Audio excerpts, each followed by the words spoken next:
Hello, everybody. My name's Ola. What's yours? How are you today? So, I thought because it was May, I would do something different. May is CF Awareness Month. And if you don't know what it is, after this video, I'm sure you will know everything that you ever wanted to know. Thanks for watching, guys. So, welcome to May. How is everybody? Hope you're doing well. Hope you're not freezing like I am. It is like, what did I say? It's like 55, no, 55 outside. It's 66 in my house. I am cold today. It is May. I am not turning my furnace on. There's no way that I'm turning my furnace on. I can't.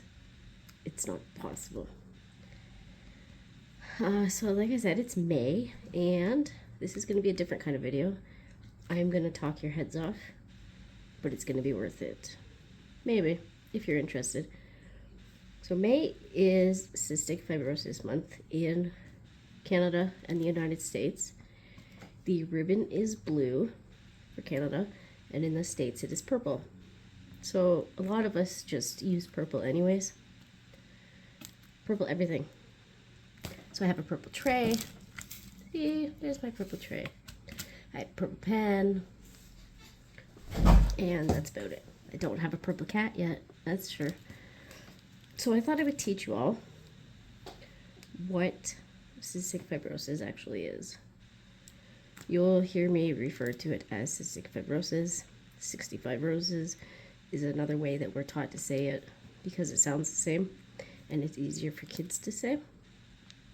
There was also a book written on it called 65 Roses. I don't have a painting that is purple or that has roses in it. So here I am, I'm doing my cat. You can see there's the kitty. There's his eye. So let's get into it. May is CF Awareness Day month in the States and Canada. In Canada, it is the largest national fundraiser that we have running. And let's see. So 36 years ago, sorry. Cystic fibrosis transmembrane conductance regulator was discovered. And that is a gene that when they discovered what this gene was, it opened the doors to find out which other genes cause diseases. CF was the first genetic disease to be, I guess you would call it, mapped out. That happened in 1989. There are 2,000 mutations of CF based on what genes you inherit. I have the most common, Delta F508. 90% of CF patients have this type. So, by the way, I care about CF so much because I am a CF patient. What is CF? CF affects the lungs, pancreas, liver, and fertility organs. It also affects other organs such as your kidneys, your skin, your bones, things such as that.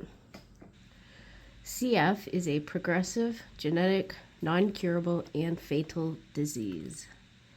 40,000 people in the States have it, and I believe it's 35,000 in Canada. I will check that and let you know if I'm wrong. I think it's 35. I meant to look.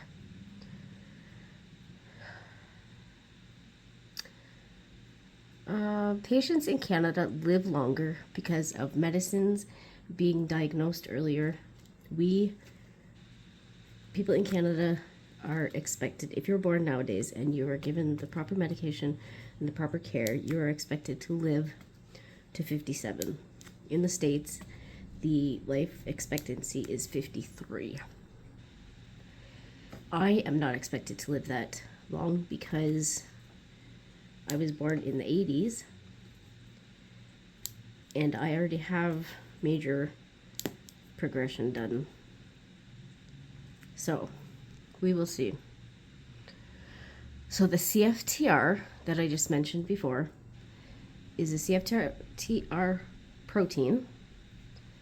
It does not work. It allows the salt in your body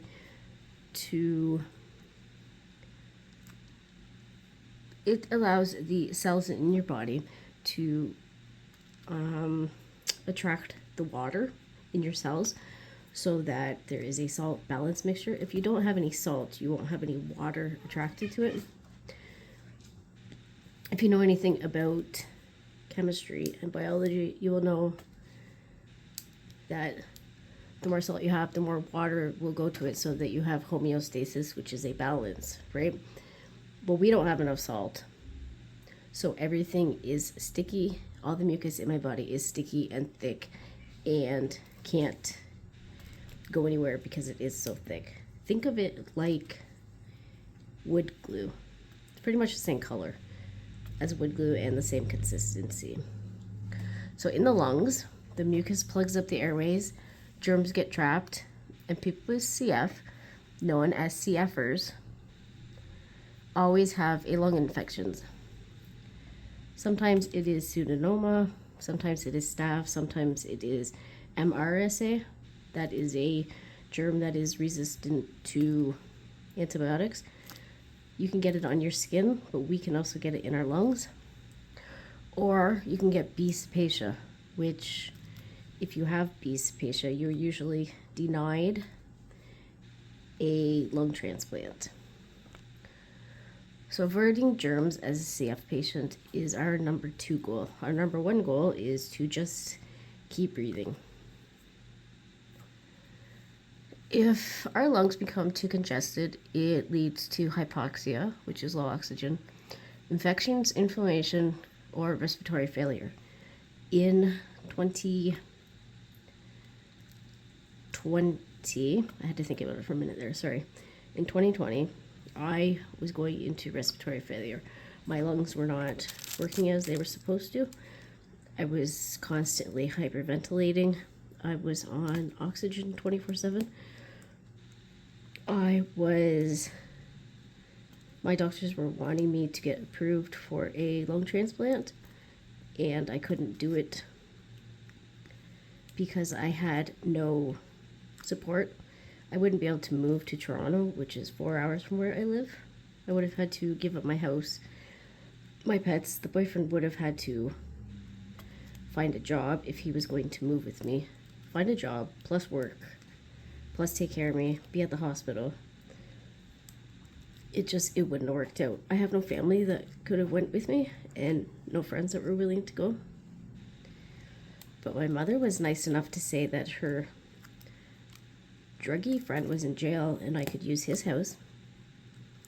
That was the support that I got from my family. So, anyways,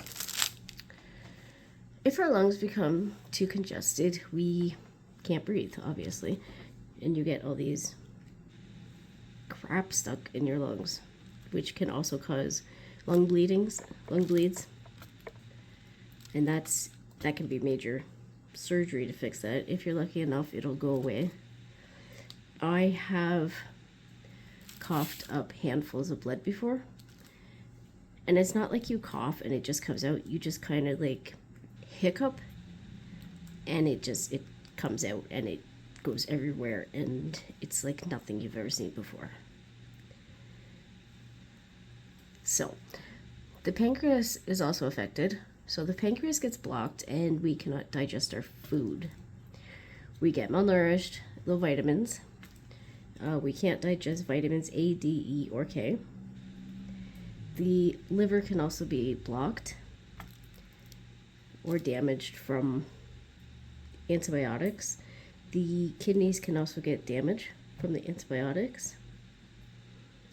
The latest CF drug that came out that actually saved my life can affect your liver. So you will get liver damage, and then you have to decide if it's worth being on this new medication or do you suffer from liver damage, because then Then what are you supposed to do? Get a liver transplant? Let's see, what's next? The eyes are affected because the low vitamin A and prednisone causes cataracts. So if you have a lot of inflammation and you can't breathe and you have an infection, or if you have asthma, like I do, you're put on prednisone to calm the inflammation down. And it works, but there are a lot of side effects of prednisone. Like I said, the kidneys are also affected.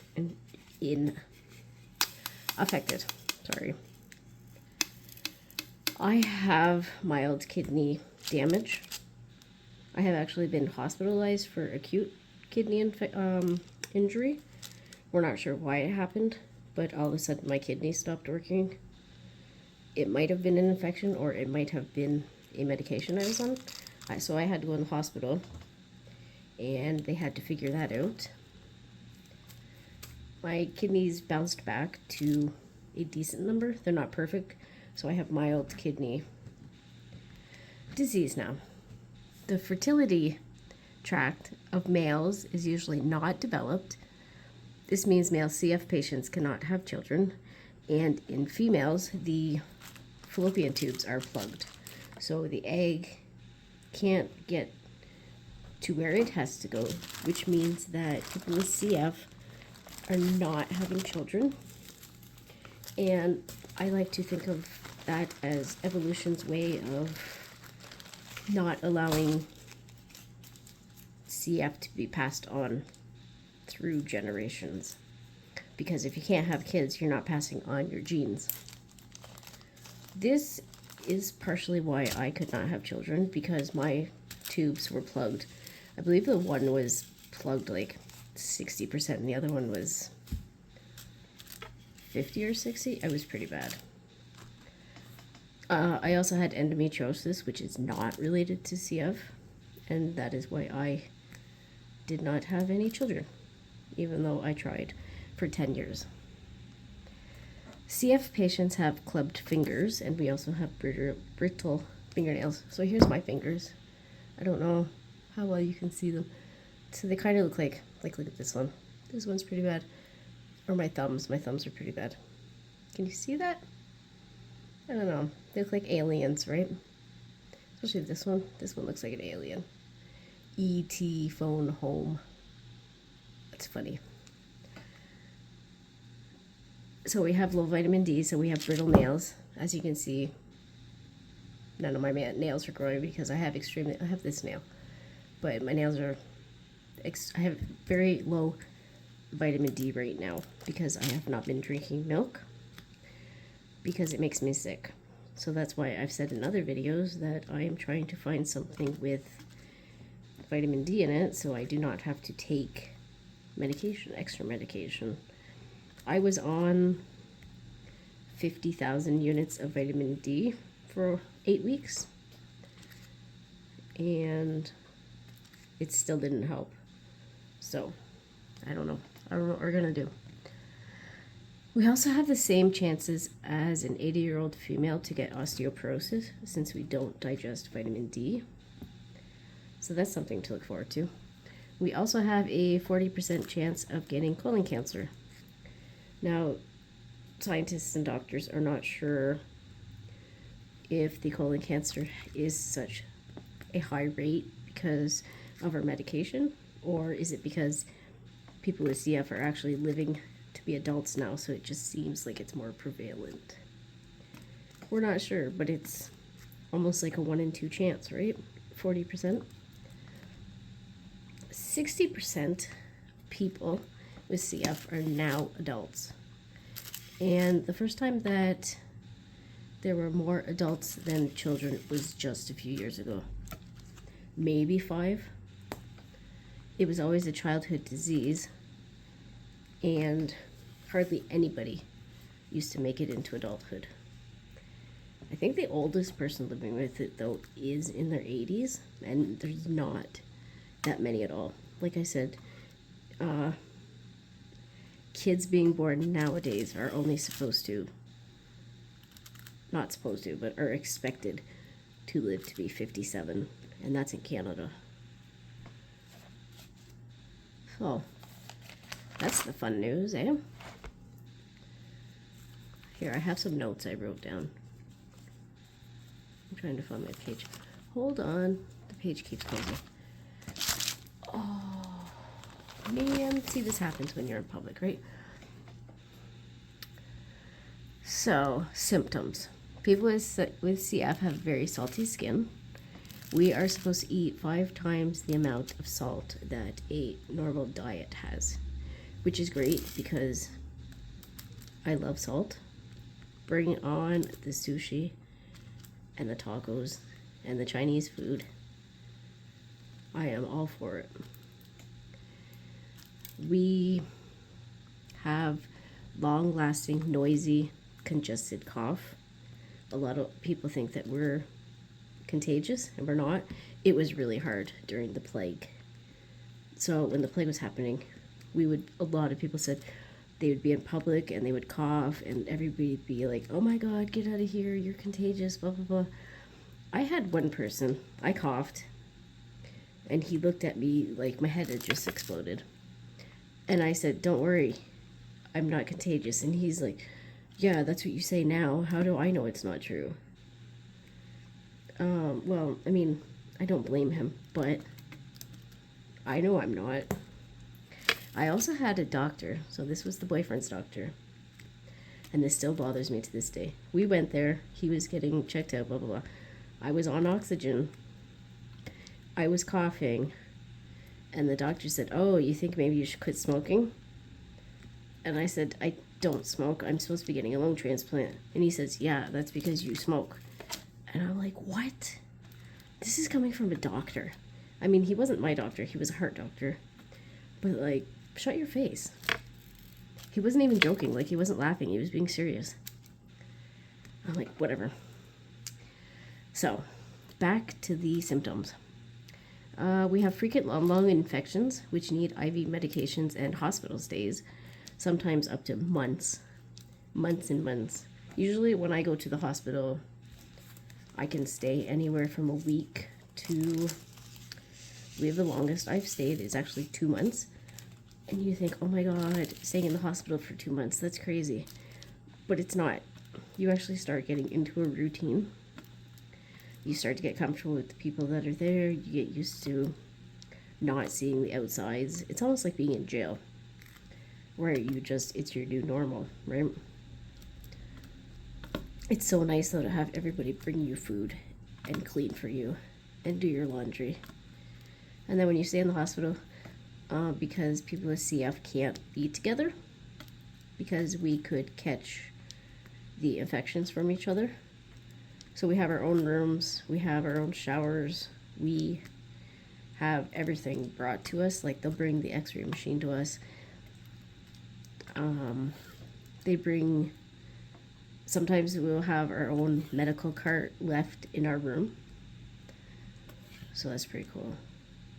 The only bad thing about the hospital is the stupid nurses, man. They come in like 4 o'clock, turn on the lights. I'm here to take your blood. And then they leave the light on. The last time I was there, I left early because they were not giving me my sleeping pills.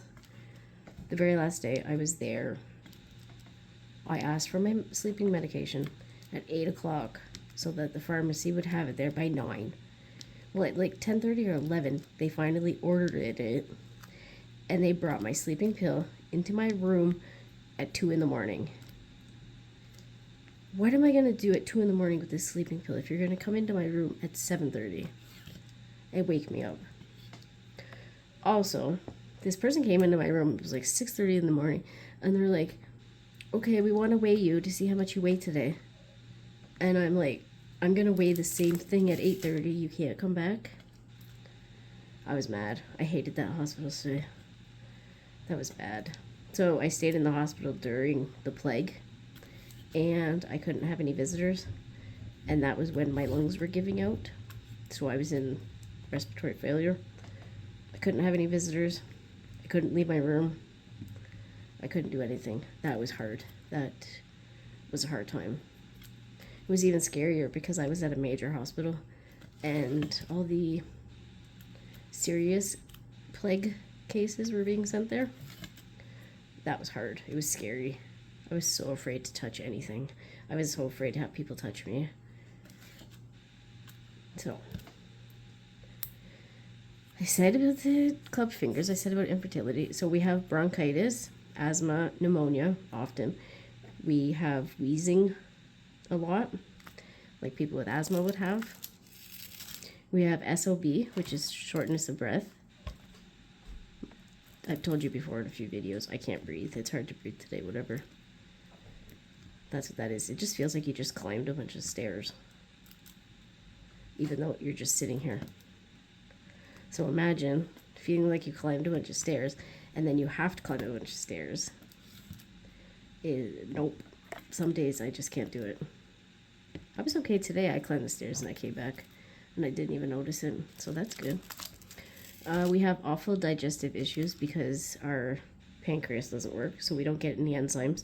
So we don't digest our food if we don't take our medication. We have gastroparesis, so that's when your stomach muscles don't work, so nothing moves through your intestines. We can get blockages. Then you have to go in the hospital for that. After we eat, we look like we're 9 months pregnant, which was really, really hard to deal with when I was going through infertility. I looked pregnant, but I wasn't, and everybody would ask. So that was hard to deal with. We have chronic sinus infections. We get polyps. We get deviated septums. That's when the middle nose bone is crooked. So how do you get CF? Well, you can't catch it. I can't give it to anybody. You are born with it. It is a genetic disease. That is the only way you will get it. Both of your parents have to be carriers. You get it the same way as you would get blue eyes or the color of your hair, things like that. You have to get genes from your parents. So both of your parents have to be a carrier. That means each parent has to have one gene, which they will give the child 2 genes, which means that you have CF.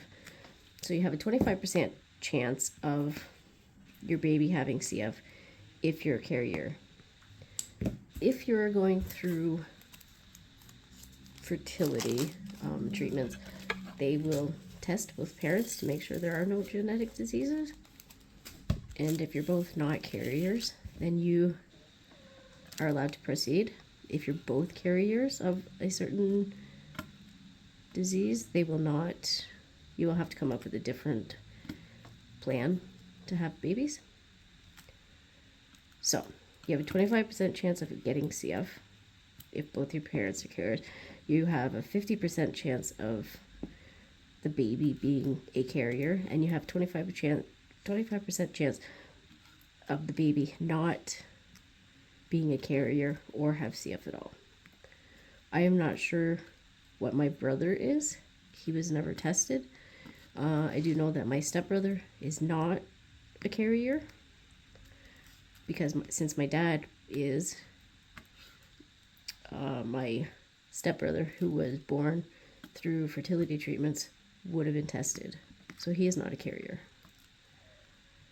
Nobody else in my family has CF. We think that my grandpa's brother might have had it, but back in 1918, nobody knew anything. He died of pneumonia. So I mean, it could have been pneumonia. It could have been CF. We don't know, right? And we'll never know.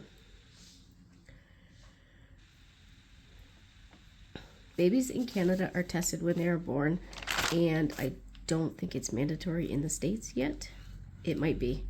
I am not sure if they have newborn screening or not.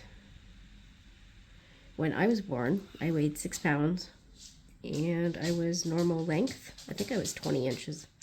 Might have been 19, but I think I was 20. I weighed 6 pounds.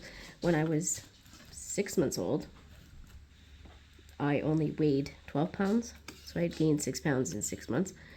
I had really bad bronchitis that would not go away. And the doctor sent me to the hospital that I still go to. And they did some testing and they said, hey, your baby has CF. So I had to stay in the hospital for IV medications. And they put me on the right medication. And then I started gaining 2 pounds a month until I was normal size. I was a fat baby.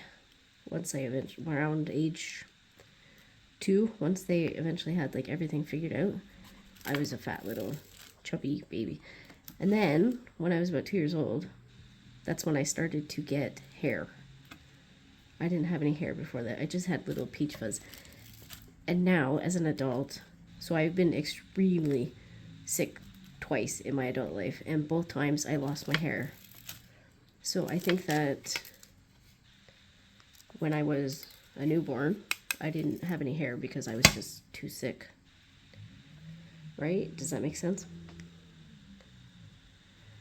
CF can cause diabetes because your pancreas stops working. Right? It's just practically dead weight, just taking up space. I got diabetes when I was almost 13. It was February, and I would have been 13 in June. CF can also cause arthritis. The medication that you're on can also cause arthritis. So if you guys have ever been sick and you've ever taken the Z-Pak or zithromycin, that causes extremely bad arthritis in me. Like my legs locked up. I could not walk. I took 1 dose of that and I could not walk for 19 days because of the pain. If I could take it, it would really help my asthma, but I can't. And there are no other alternatives. When CF was discovered in the 40s and 50s, babies rarely lived long enough to get to go to school. And now they're living much longer. When I was born, they said I might go to school, and I did. I went to school and I was fine. I didn't get sick except for the diabetes.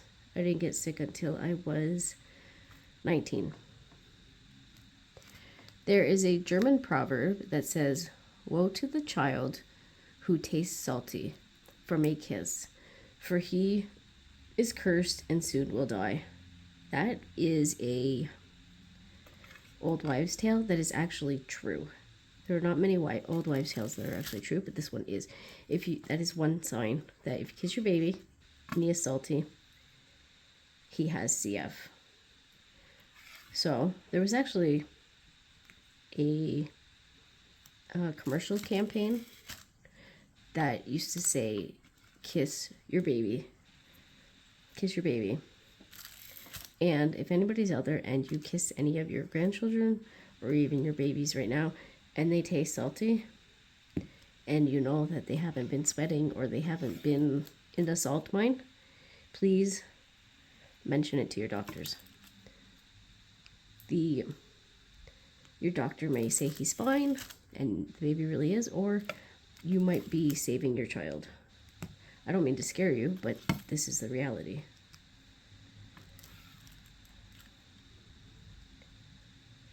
Before the latest treatment was released, people with CF used to live to be 35.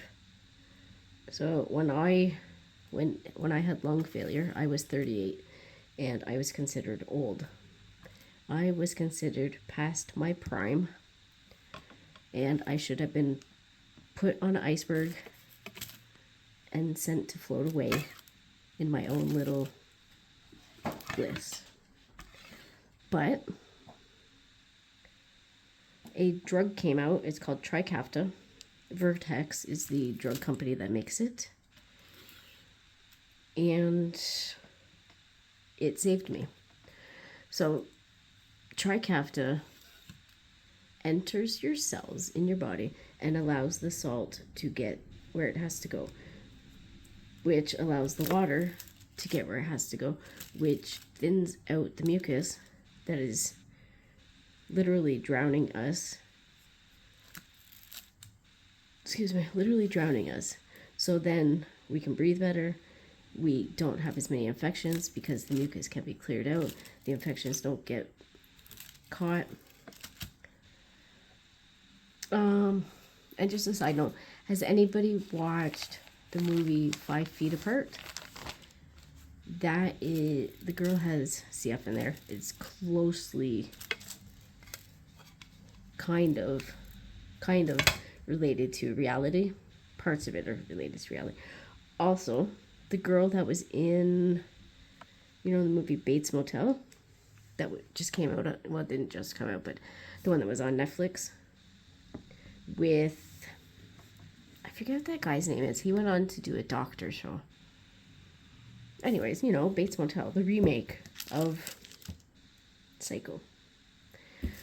The girl in that movie was supposed to have CF, and she did a really, really crappy portrayal of it. That is nothing, that is nothing like reality. It's not. So what are the treatments for CF? Physio, medication, and food. The last one sounds good, right? The first one does not. So physio includes airway clearance. This is something called percussion, where you bang on somebody's chest. Kind of like how you flip over a baby when they're choking. Bang, bang, bang. Except you do it on both lungs, and you go like this to make a clapping noise, and it makes the inside of the lungs shake. And then instead of that, because if you live alone or if you're too old, there's a new system called the vest, which looks like a life jacket, and you hook it up to this hose, and the vest inflates and it shakes you, and you wear it for about half an hour twice a day, and then you can do it more often when you're sick. So I have a vest.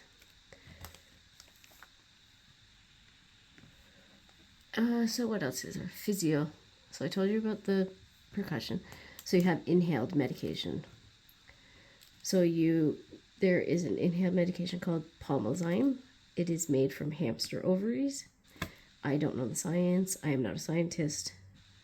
I am not a cook. I don't know. I don't know how it works. So that thins out the mucus. It doesn't work as good as Trikafta, but it does work. Excuse me, I have hiccups today. So we also inhale antibiotics, tobramycin, colistin, casein, Ventolin, and we also, some people inhale salt water just to help more salt get to where it has to go. And here's the thing, okay, you could buy salt water from the drugstore. It's called hypertonic saline. So it's regular saline water, but it has extra salt. That's why it's called hyper. It's $100 a bottle for salt water. Please explain this to me. What the heck is wrong with people?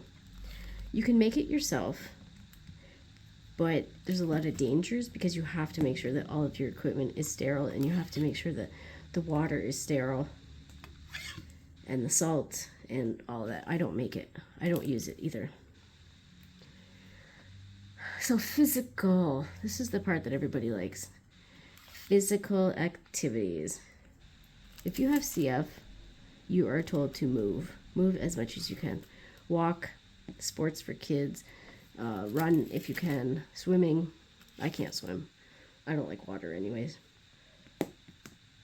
No matter what you do, you're supposed to move. So because of my asthma, I can't walk as much as I used to. At one time, when I had my treadmill, I got 3 medals for walking 3 different 5Ks. So I was able to do it at one time. I didn't run, but I sort of jogged. I used to be able to get a mile in 20 minutes. So I mean, that is not marathon speeds, right? And now, like the past week, I've been walking a mile in 32 minutes. Yesterday, I think it took 38. Yesterday was a bad day.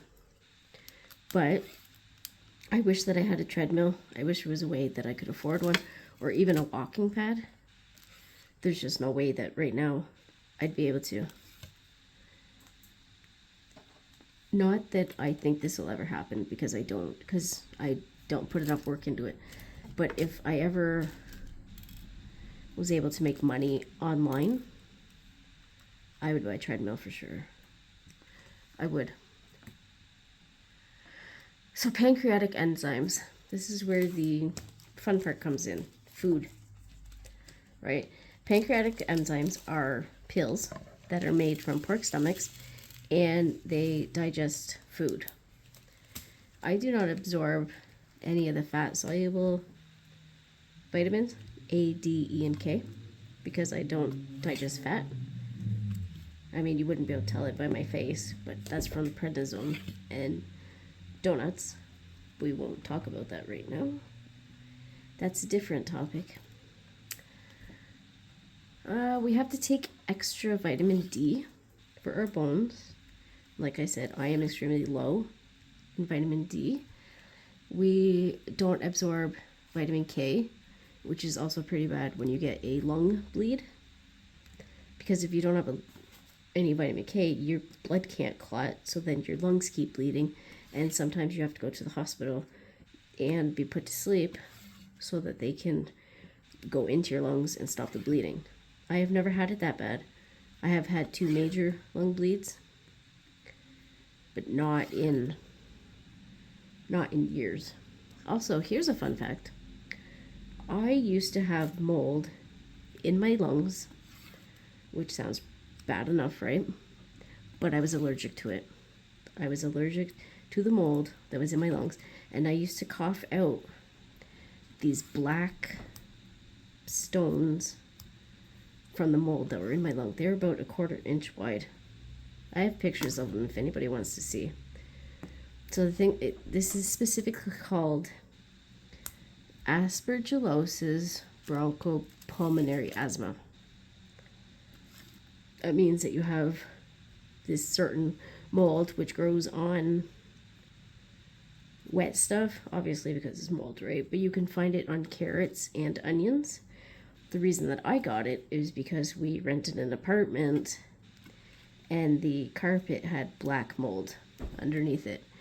And we didn't realize it until my mother went to take the carpet out for some reason. I don't know, she was always doing weird things like this. And she lifted the carpet, and that was when she found it.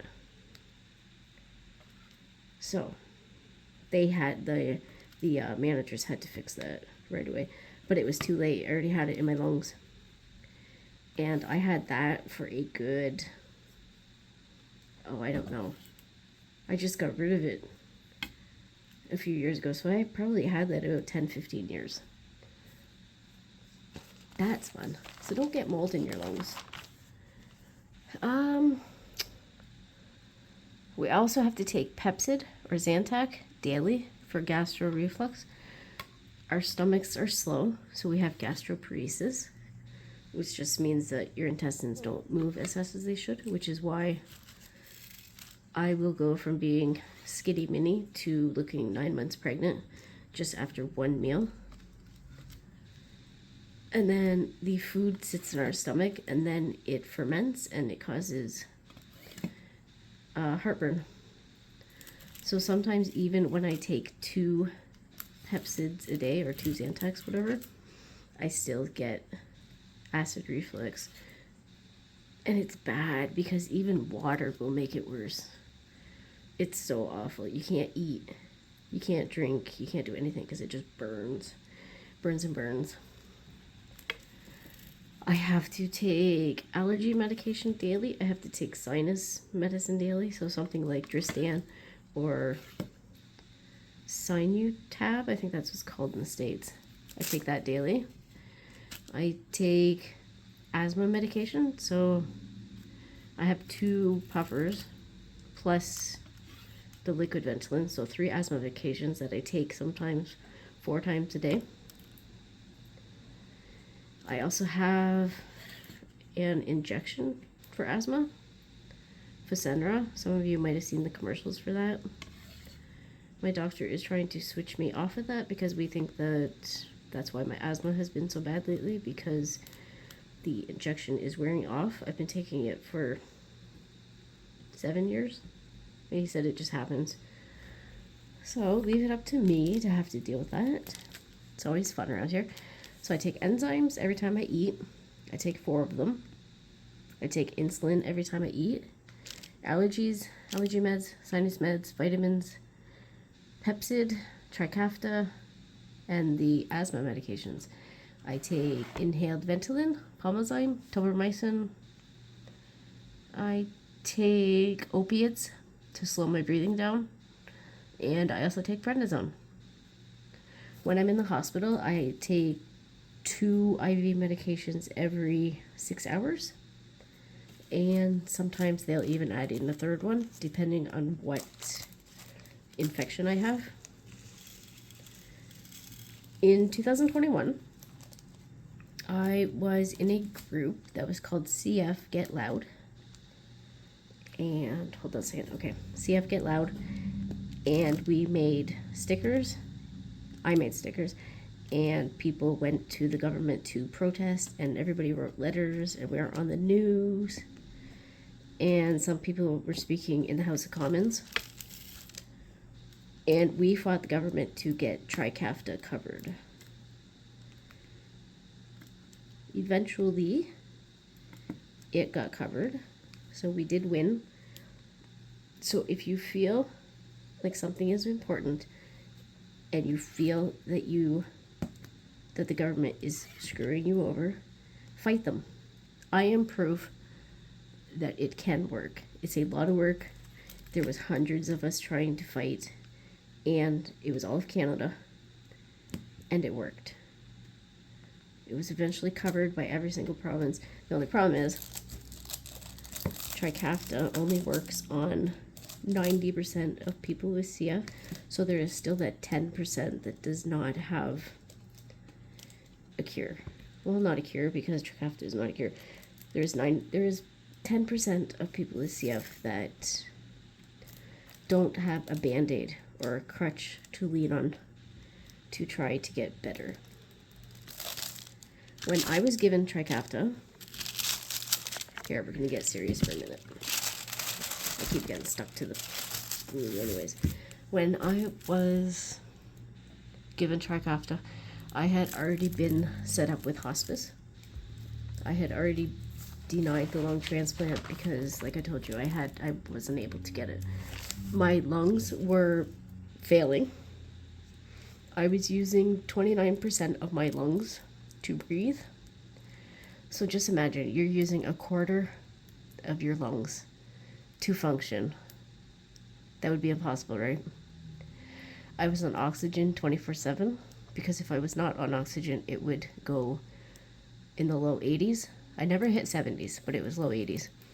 My doctors had asked Vertex, that was the company that owns Trikafta, they had asked them 3 times for me to be covered.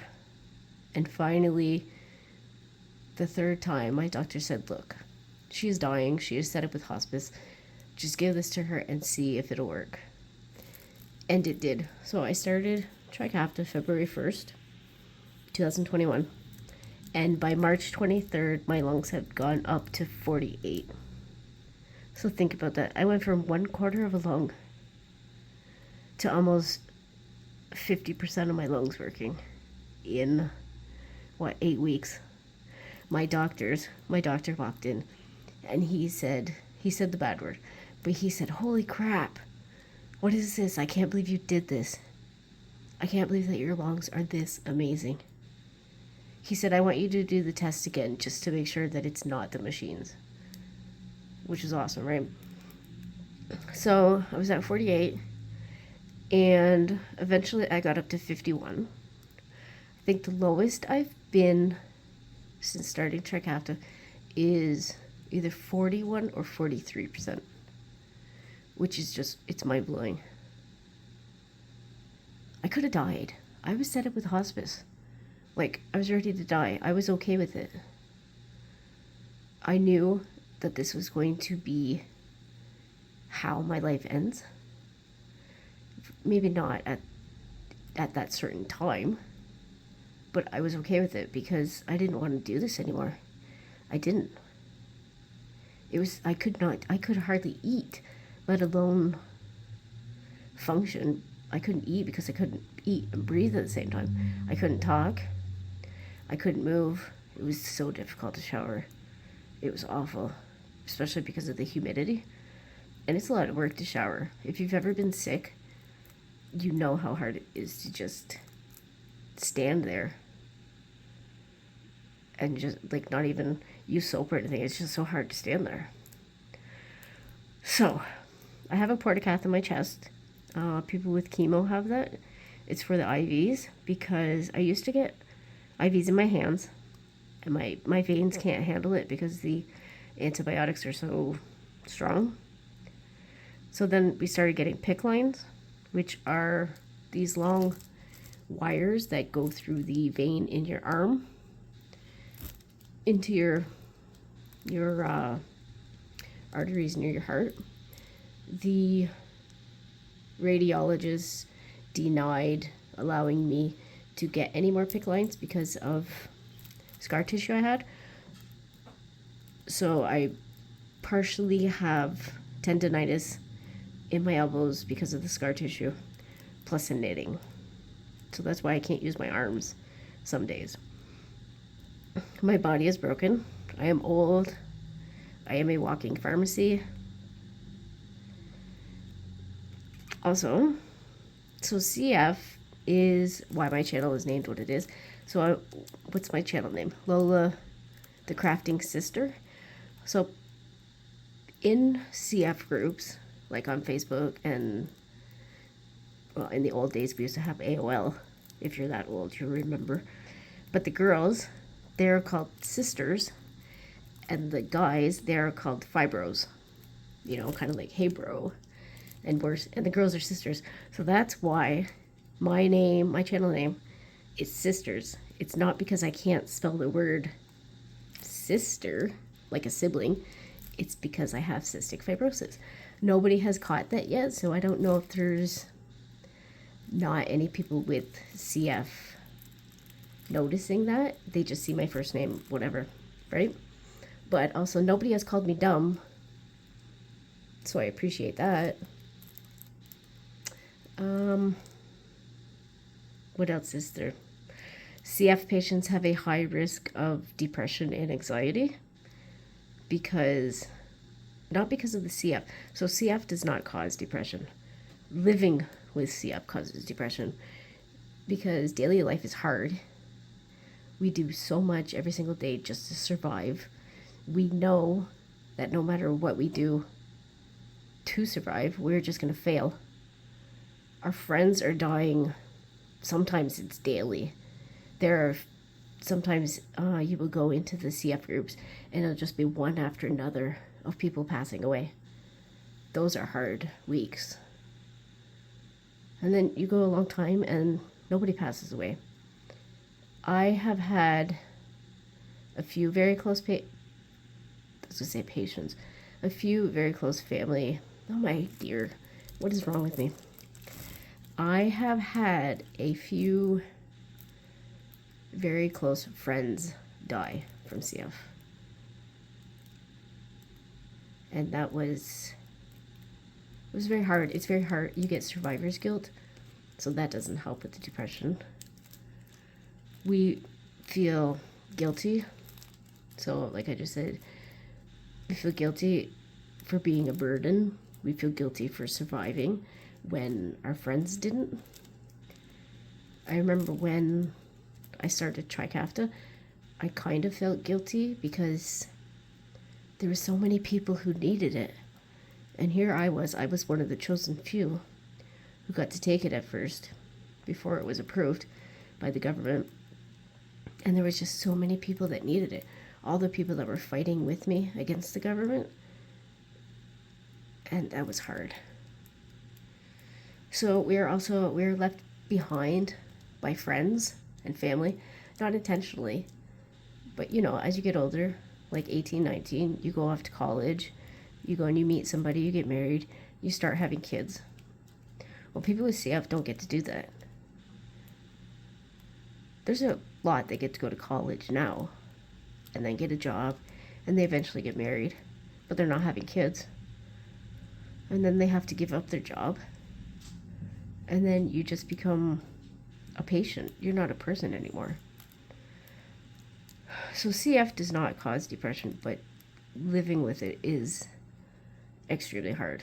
Every day is different from the next. And what works for a while just suddenly stops working. And then you have to figure it all out again.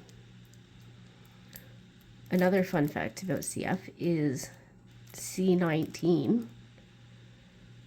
When that came out on the scene, everybody with CF, we thought we were going to die. All of us, we all thought, okay, this is the end. We're going to die. It's just, I mean, it's a breathing virus, right? And everybody had it.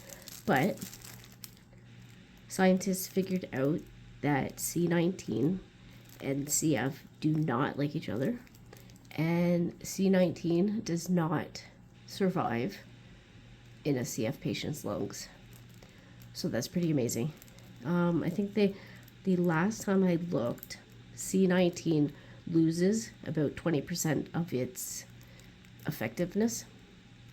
So it doesn't hit us as hard as other people. I could not imagine. We had it once in my house. We caught it because we had to go to the ER when my boyfriend had a stroke. And I just remember we weren't coughing. We coughed a lot more when we got RSV a few weeks after that. And that was worse than the C19. The C19 just gave me a really bad headache and we were really, really tired. So here comes the fun part, the diet. Some of you guys are going to be jealous. So people with CF, okay, hold on. Okay, sorry about that. I had to look at something. Let's see. So people with CF have to eat extra nutrition. We need high fat, high salt, high calorie, high protein diets. Hello sushi, hello tacos. A normal diet, this is normal, consists of sauces, butter, peanut butter, cheese, milk, bacon, meat, eggs, pizza, McDonald's, lunch meats, cheese, I already said that, and Carnation instant breakfast. They're always trying to push Carnation instant breakfast on us. We also are supposed to eat a lot of yogurt because we are on so many antibiotics. We need double amount of daily calories plus 500. So what's a normal diet? 12 to 2,000. So somebody with CF needs twice that plus 500 calories. Me personally, I am supposed to eat 3,600 calories a day. And I do not, but I'm supposed to. Sometimes tube feeding is needed. Sometimes tube feeding is needed because people can't gain the weight because they're just sick all the time and they're burning calories just trying to breathe. I gained my weight because I was on prednisone for 3 years and somebody kept buying me donuts and Taco Bell. I mean, I ate it. It was good. I would do it again. The doctors would like us to watch our weight because when you're on IVs, they really make you tired. They can really make you pukey. You don't want to eat. And if you're home alone, or even if you're not home alone, but if you're home, you don't want to cook. You don't want to do anything. So you lose weight while you're sick. They also want us to weigh a little bit more because if you're normal weight, it's easier to fight the infections, right? Doesn't that make sense? If you're malnourished, you're not going to be fighting much. So what else? What else can I tell you? I think that's about it.